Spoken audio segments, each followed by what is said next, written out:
ابن ابی حاتم میں ہے، ایک بیمار شخص جس کو جن ستا رہا تھا حضرت عبداللہ بن مسعود رضی اللہ تعالی عنہ کے پاس آیا۔ حضرت عبداللہ بن مسعود رضی اللہ تعالی عنہ نے قرآن کریم کی چند آیات پڑھ کر اس کے کان میں دم کیا تو وہ بیمار شخص جسے جن ستا رہا تھا ٹھیک ہو گیا۔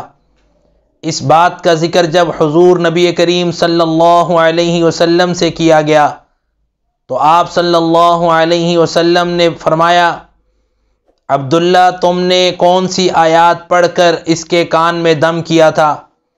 حضرت عبداللہ بن مسعود رضی اللہ تعالی عنہ نے ساری بات بتلا دی۔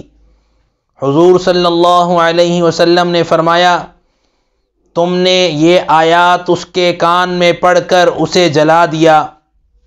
اللہ کی قسم، اگر کوئی ایمان والا شخص یقین کے ساتھ ان آیات کو کسی پہاڑ پر بھی پڑھے تو وہ پہاڑ بھی اپنی جگہ سے ٹل جائے۔ وہ آیات سورۃ المومنون کی آخری 4 آیات ہیں۔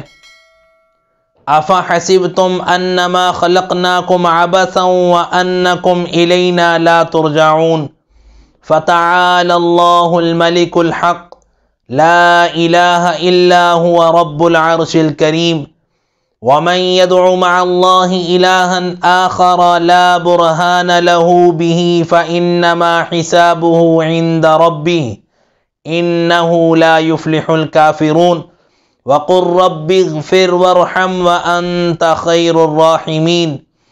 لہذا اگر کوئی شخص جنات کا ستایا ہوا ہو یا اس کے ساتھ جادو وغیرہ کا مسئلہ ہو تو ایسے شخص کے کان میں سورۃ المومنون کی آخری 4 آیات پڑھ کر دم کر دیا جائے تو اللہ کی رحمت سے ان آیات کی برکت سے وہ بیمار شخص انشاءاللہ ٹھیک ہو جائے گا۔ اللہ سبحانہ و تعالی ہم سب کو جنات کے شر سے اپنی پناہ اور حفاظت عطا فرمائے۔